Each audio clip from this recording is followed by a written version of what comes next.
দৰং জিলা কেওট সন্মিলনৰ অন্তৰ্গত পাথৰিঘাট শাখাৰ ৭০ সংখ্যক দ্বিবাৰ্ষিক অধিৱেশনৰ সামৰণি। পাথৰিঘাট শিৱ মন্দিৰ প্ৰাংগণৰ প্ৰয়াত প্ৰতাপ চন্দ্ৰ ভূঞাৰ ক্ষেত্ৰত ১৫ আৰু ১৬ মাৰ্চত দুদিনীয়াকৈ কাৰ্যসূচীৰে অনুষ্ঠিত অধিৱেশনৰ দ্বিতীয় তথা অন্তিম দিনা পুৱা উলিওৱা হয় বৰ্ণাঢ্য সাংস্কৃতিক শোভাযাত্ৰা। শোভাযাত্ৰা উদ্বোধন কৰে অৱসৰপ্ৰাপ্ত কীৰ্তি শিক্ষক কমলাকান্ত ডেকাই। দিনৰ ১ বজাত মুকলি সভাখন সঞ্চালনা কৰে পাথৰিঘাট শাখা কেওট সন্মিলনৰ সভাপতি কমলেশ্বৰ ডেকাই। সদৌ অসম কেওট সন্মিলনৰ সভাপতি ডক্টৰ বসন্ত কুমাৰ দাসে উদ্বোধন কৰা সভাত নিৰ্দিষ্ট বক্তা হিচাপে অংশগ্ৰহণ কৰে ND24 মুখ্য সম্পাদক ৰাজদীপ বাইলুং বৰুৱাই। সভাত স্মৃতিগ্ৰন্থ উন্মোচন কৰে অসম জাতীয় শিক্ষা সংসদৰ সচিব ৰাণা বশিষ্ঠ আৰু অসম সাহিত্য সভা মংগলদৈ আঞ্চলিক কাৰ্যালয়ৰ সম্পাদক বসন্ত শইকীয়াই।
আপোনালোকৰ আশীৰ্বাদ লৈ আমি আগবাঢ়িছিলোঁ, ইয়াত আমি সাফল্যমণ্ডিত কৰা বুলি অনুভৱ কৰিছোঁ।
নামকলাৰ পৰা চিন্তু কলিতাৰ প্ৰতিবেদন গ্লোবেল নিউজ।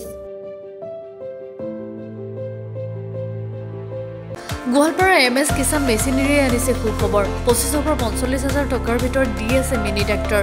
অধিক জানিবৰ বাবে যোগাযোগ কৰক 7002650623 ফোন নম্বৰত।